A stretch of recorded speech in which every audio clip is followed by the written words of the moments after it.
Hello, guys. Once again, welcome to my stock analysis simplified show. My name is Joseph Ejike Oji.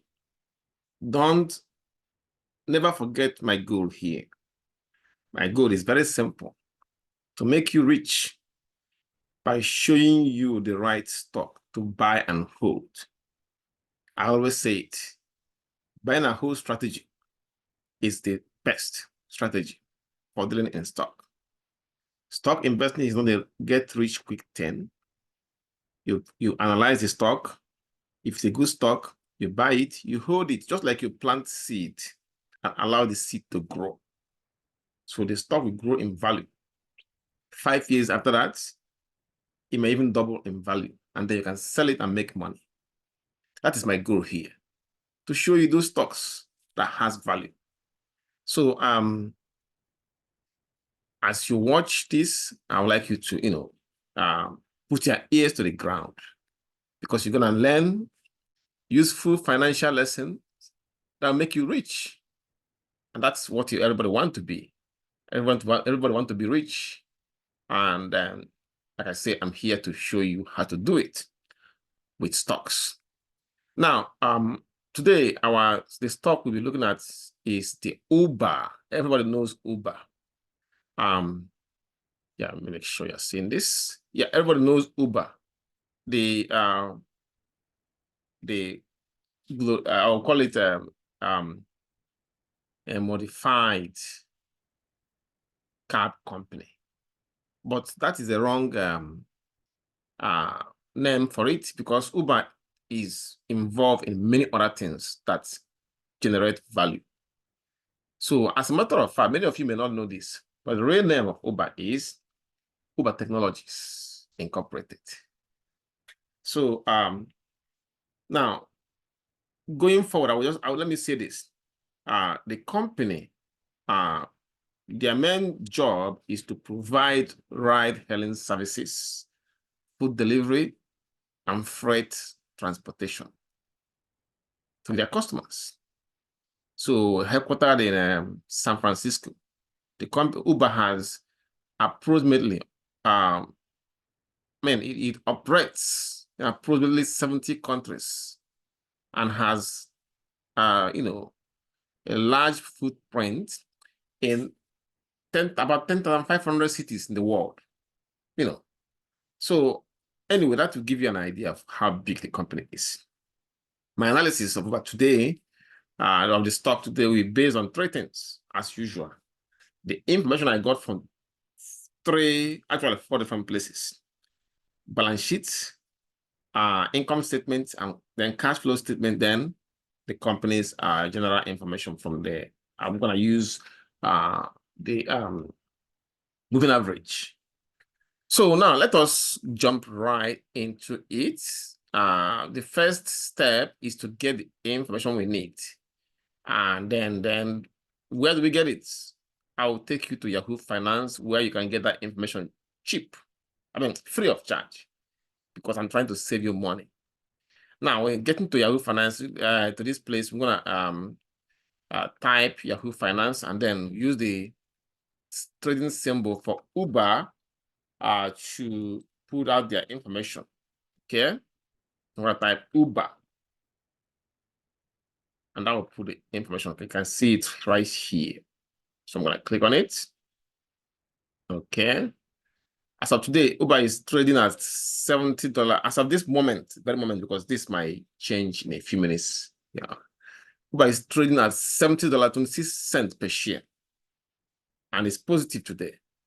Let me look at the company's moving average. Okay.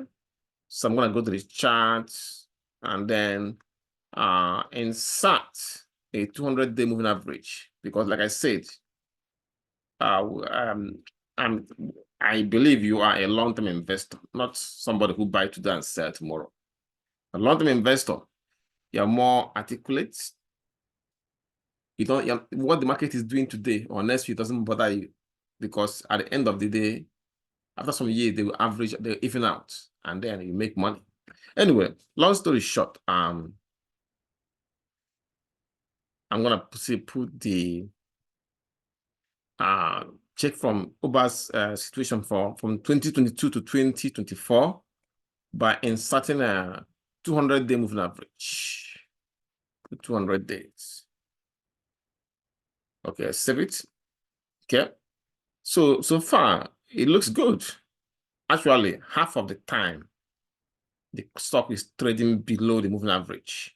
But from 2023, it started trading above moving average. So that's a good indicator, showing that it's getting better and better. Okay. And as you already know, when a stock is trading above its moving average, it means that it indicates that the stock that is in an overall uptrend, which can be a positive sign for long-term investors. Why? Well, because it suggests that the stock has sustained momentum and investor confidence over a longer period. So that is what this moving average is telling us so far. So at this point, we're ready to look at the well, also from here we can see that Uber have not paid any dividends. They haven't paid any dividend. So, but usually if the stock is doing well, which means capital gain, even though it hasn't paid dividend, if the stock is doing well, which means capital gain for the investors, they don't bother about dividends so long as the stock is rising in value and getting more capital gain for them. Okay, now I'm going to look at the other things about Uber that we need to know. Let me go upstairs. All right, so I'm going to look at the statistics, okay, for Uber. So because moving average won't tell us everything, it just tell us something what will happen in the because we're using a 200-day moving average, something that's what will happen within those 200 days. Now let's look at the statistics, okay, for Uber Technologies. Now it will give us more information about the company. So let's dig it. First, we're looking at the profitability, which is very, very, very important. Profitability. As you can see, for the fiscal year between 2023 and 2022 to 2023, and even to the current year, Uber has a profit margin of 2.9% and the operating margin of 4.24%. Let's look at the profit margin of 2.93%. Well, what does it tell us?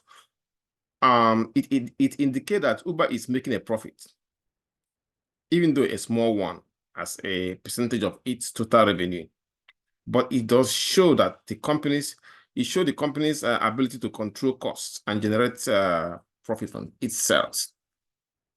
The operating margin of 4.24% is slightly higher is a slightly higher figure than the profit margin. And it suggests that Uber's core business operations are relatively efficient. That's what it tells us. Now let's look at management effectiveness. For that, we'll be looking at the return on assets and the return on equity. Return on assets is 0.59%. It's low, and it suggests that Uber isn't very effective at using its assets to generate profit. Okay, it's low. But the return on equity of 11.79% is a healthy figure because it indicates that Uber is generating a decent return for its shareholders. At this point, we look at income statement. Only those things that we need. When I look at some of this information, I pick only those that are relevant for my goal, which is, I can't go through all of them because you need a few things to make judgment call about companies like this. So anyway, let's look at the income statement.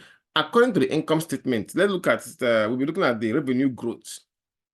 Income revenue, can see the revenue is about 35.95 billion.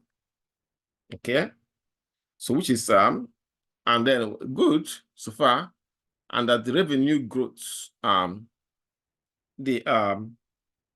revenue growth is let me see, total revenue growth is 11.40%. which is a strong sign because it indicates that Uber is growing and expanding its market presence. Now, next thing I'm going to look at under the income statement is the net income, which is the fancy name for net profit. You can see right here, net income. Net income is 1.05 billion. And also the diluted earning per share is 0.52. So these figures are indicative of Uber's profitability and earnings per share. And of course, investors looks out here. I mean, it's making profit. Okay, fine. The balance sheet. Under the balance sheet, I'll be looking at the total cash they have. Okay, 5.17 billion. That is a good cash position for a company like Uber. But the debt to equity ratio is what is concerning me. Total debt to equity ratio is 105.94%. And this is a concern because it shows a high level of debt relative to equity, which can be risky in a volatile market. But the good news is that the current ratio for Uber, the current ratio is 1.13, meaning that for each dollar of debt they have $1.13 to at each dollar of debt that Uber has, they have $1.13 to pay. So if they have $1 billion in debt, for example, they have $1.130 million to settle it. So they can manage it means that Uber has enough resources to cover its short-term liabilities, but it is not by a wide margin, though. Now look at the cash flow. We'll see that the operating cash flow is 2.52 billion, and the levered free cash flow is 1.79 billion. Well, let's look at the operating cash flow first. 2.52 billion. It has a strong cash flow from operation. I mean, if you look at it, it's a very strong cash flow from operations. It's a positive sign. Why? Anyway, let me put it this way. It suggests that Uber is able to generate sufficient cash from its core business activities. Okay. And the levered cash flow of 1.79 billion is also a good indicator of Uber's ability to generate cash after accounting for debt and other obligations. So the natural question to ask at this point is, Uber, is the stock good for long-term investors? Well, let's just look at the overall assessment, which I'll make now. We look at everything we showed so far, everything, you will agree with me that this is mixed indicators. So in general, I would say that Uber stock might be suitable for long-term investors who are willing to tolerate some risk and believe in the company's growth potential. So generally, the growth in revenue and the return on equity is positive. Return on equity is positive right here. So but this high debt is a concern, and low profit is also a concern in 1.05 billion. And the element of risk. So long-term investment in Uber will likely be based on the belief that the company will continue to grow and become more profitable. My own, I would say, I would put it this way. Let's go to where we can make our final decision, where I will tell you what to do. Now, I see Uber, but even though you have mixed signals, it's still a positive company. But people want to be taken from point. They need rides to their jobs, to their doctor's appointment, to the market. They need that. They will continue to need that because transportation is a part of life. Not only that, people other things, especially buying things online is becoming more common, and so Uber delivery will continue to grow. So I believe that the company is growing and they have good prospects. So my final assessment for this stock will be, you know, a buy. Buy the company, buy the stock and hold it. Buy. That's my final assessment. Buy it and hold it. I hope you enjoy my lecture so far. Thank you for listening. And I will see you guys in my next lecture when I will analyze another company. So keep on giving you those good companies that will make you rich, and if the company will not make you rich, I will tell you. And so continue listening to my lecture, and I guarantee you that you're gonna be, if you follow my instruction, that you're gonna be fine financially. Thank you.